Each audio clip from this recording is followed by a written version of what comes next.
Music industry को Punjab dominate करता है। कहते हैं कि पंजाब में गली गली में सिंगर्स हैं और टैलेंट हैं। ऐसा ही एक टैलेंट 5 साल की उम्र से तैयार हो रहा था। 5 साल की उम्र से इस टैलेंट ने गाने गाने शुरू किए थे, फोक सॉन्ग्स।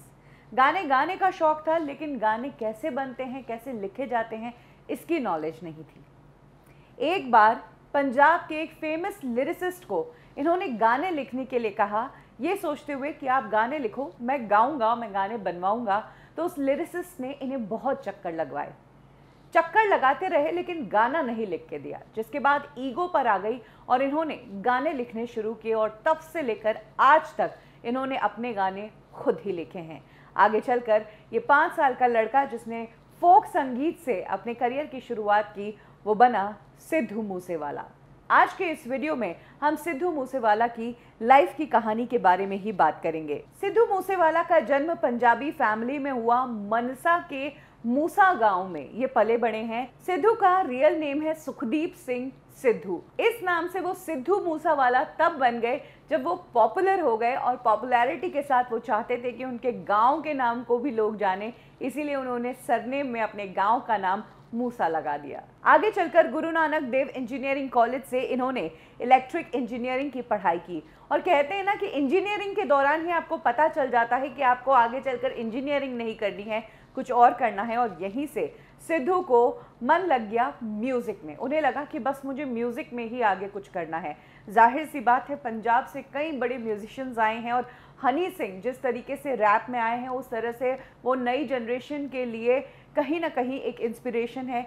हर यंग लड़का जो म्यूज़िक की सोच समझ रखता हो, वो ऐसा ही बनना चाहता है और फेमस और पॉपुलर होना चाहता है। सिद्धू मूसेवाला भी ऐसा ही चाहते थे। अपनी इंजीनियरिंग की पढ़ाई के दौरान सिद्धू मूसेवाला का कांटेक्ट एक बड़े लिरिसिस्ट से हुआ और उनसे सिद्धू मूसेवाला ने कहा कि आप मेरे गाना लिख दो, गाना मैं बना दूंगा। लेकिन उस लिरिसिस्ट ने बहुत ज़्यादा नाटक किए, घमंड दिखाया, टाइम ही नहीं दिया, चक्कर बहुत लगवाए।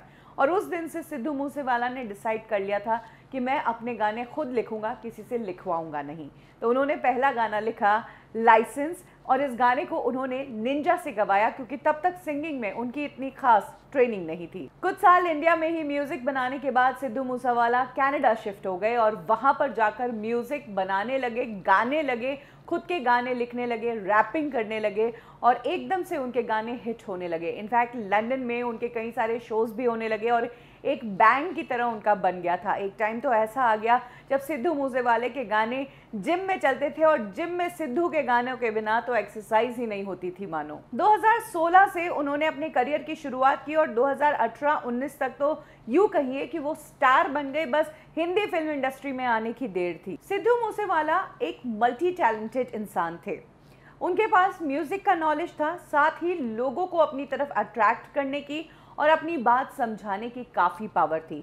अच्छी खासी फैन फॉलोइंग थी और क्राउड को मैनेज कर सकते थे। उनका ये रोल तब देखने को मिला जब उन्होंने अपनी मदर के लिए इलेक्शन कैंपेन रन किया। उनकी मदर मूसा विलेज की सरपंच पद के लिए खड़ी हुई थी और तब सिद्धू ने अपनी मदर के लिए बहुत प्रचार किया था। कहते हैं कि यही वो टाइम था जब सिद्धू का झुकाव पॉलिटिक्स की तरफ बढ़ गया, और ये झुकाव पॉलिटिक्स की तरफ पूरी तरह तब बढ़ा जब हमने देखा कि सिद्धू अपने मूसा गांव से ही इलेक्शंस लड़े। वो आप वाले कैंडिडेट के सामने लड़े थे।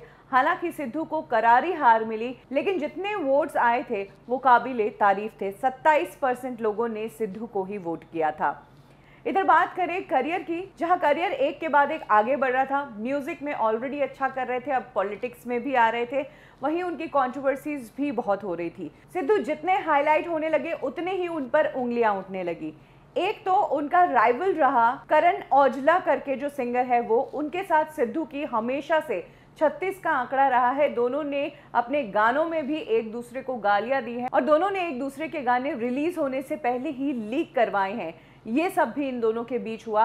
दोनों एक दूसरे को फूटी नजर तक नहीं देखते थे, लेकिन दोनों की अपनी अच्छी खासी फैन फॉलोइंग भी थी। सिद्धू मूसेवाला के लिए कई बार क्रिमिनल केसेस भी फाइल हुए। कहा गया कि वो गन्स को बहुत प्रमोट करते हैं। आपको बता दें कि सिद्धू मूसेवाला अपने गानों में गन्स को बहुत इस्तेमाल करते हैं और अक्सर गन्स के साथ ही नजर आते हैं, इसीलिए उन पर ये इल्जाम लगा था। इसके अलावा सिद्धू मूसेवाला के कारण एक बार 5 पुलिस वाले भी सस्पेंड हो गए थे क्योंकि सिद्धू मूसेवाला ने एक वीडियो डाली थी अपनी, जिसमें वो AK-47 चला रहे थे और उस वीडियो में कुछ पुलिस वालों ने उन्हें ट्रेनिंग भी दी थी। इस वीडियो के वायरल होने के बाद पुलिस वालों के खिलाफ एक्शन लिया गया था और सिद्धू मूसेवाला पर केस फाइल हुआ था। सिद्धू अपनी बात रख रहे थे, अपना विजन अपने गानों के थ्रू बताते थे, लेकिन एक टाइम ऐसा भी आया जब सिद्धू अपने गाने के थ्रू दूसरी पार्टी और पॉलिटिक्स पर भी कटाक्ष करने लगे।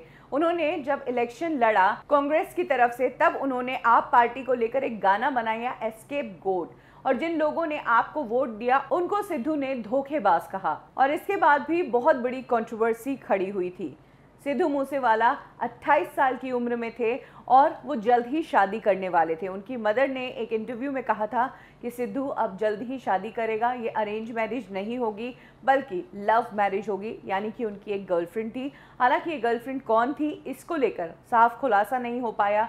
सिद्धू मूसेवाला अपना घर बसाते, शादी करते उससे पहले ही एक बहुत ही काला दिन आया जब वो अपने घर से निकले अपनी मौसी के घर के लिए, क्योंकि घर से मौसी का घर बहुत पास था। इसीलिए सिद्धू बुलेट प्रूफ कार के बजाय अपनी पर्सनल थार में ही चले गए और क्योंकि उनके साथ उनका फ्रेंड और उनका नेबर भी था, इसीलिए उन्होंने जो सिक्योरिटी उन्हें मिली हुई थी उसे भी साथ नहीं लेकर गए। वो इस सोच से निकले थे कि इतना सा तो जाना है और कहाँ कौन बैठा है सिर्फ मुझे ही मारने के लिए बंदूक लेकर, लेकिन इस बार ये सोच गलत साबित हुई।